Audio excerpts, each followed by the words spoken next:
بسم اللہ الرحمن الرحیم۔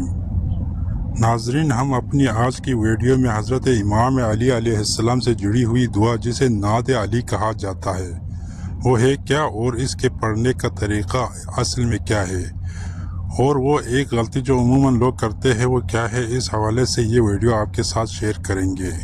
یقیناً یہ آپ کے لیے فائدہ مند ثابت ہوگی۔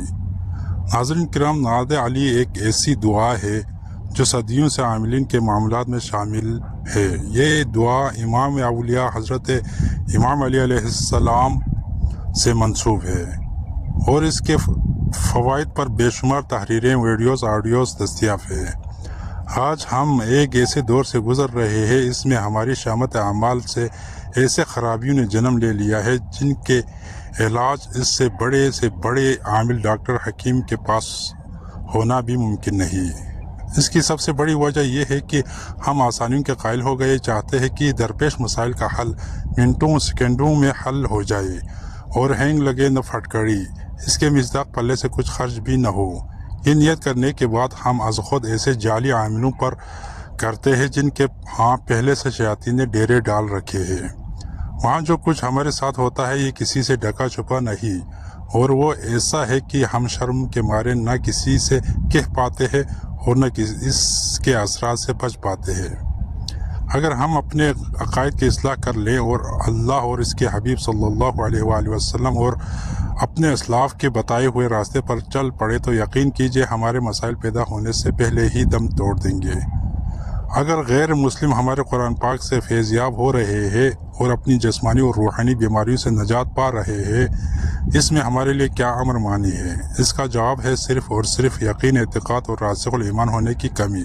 اس کمی کا علاج اگر ہم غیر مسلم عاملوں کے پاس ڈھونڈنے جائیں گے تو ذرا سوچیں کہ دنیا میں تو ذلیل و رسوا ہوں گے، قیامت کے دن بھی کیا ہمارے دامن دولت ایمان سے خالی نہ ہو جائیں گے؟ یقیناً ایسا ہی ہوگا۔ تو کیا اس خوفناک صورتحال سے بچنے کے لیے ہمیں اپنے خمیر کی طرف رجوع نہیں کرنا چاہیے، شرک سے نہیں بچنا چاہیے؟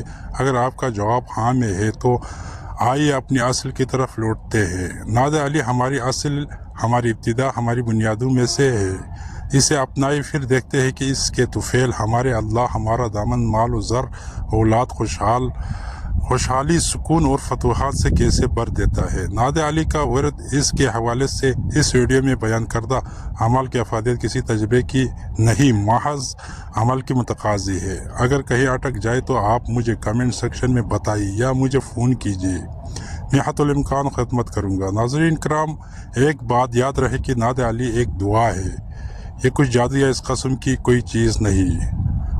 اس کو پڑھیے، اگر پڑھنا نہیں آتا تو اس کو سنیے، سمجھیے، اس کے طفیل آپ کے مشکلات اور پریشانیاں حل ہو جائیں گے۔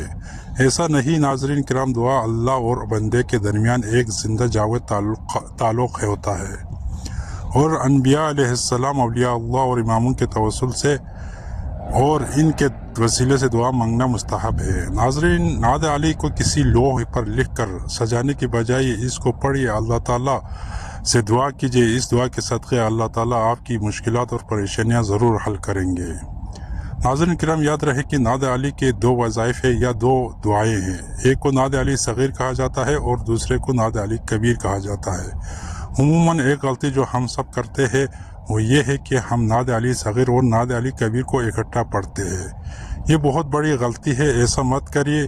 یا تو نعت علی صغیر کا ورد کیجیے جو کم از کم 5 بار ضرور ہونا چاہیے، یا پھر نعت علی کبیر اور نعت علی کبیر کے لیے اول و آخر درود شریف پڑھیے، اس کے بعد نعت علی کبیر پڑھیے۔ جب آپ ختم کر لیں اس کے بعد ایک دفعہ آپ سورہ فلق اور ایک دفعہ سورہ ناس اور ایک بار آیت الکرسی پڑھیے۔ اس کے بعد پھر آپ درود پاک کا ورد کیجیے۔ ایسا کرنے کے بعد آپ دعا مانگے، انشاءاللہ تعالی اپنے فضل و کرم سے آپ کے ہر مشکل کو حل کر دے گا۔ ناظرین کرام، میرے پاس نعت علی سے جڑے ہوئے بہت سے وظائف ہیں، اگر آپ کی دلچسپی اس میں ہے تو میں یقیناً نئی ویڈیو بناؤں گا جس میں ہر مرض اور ہر ایک مشکل کے بارے میں نعت علی سے آپ کو رہنمائی کروں گا۔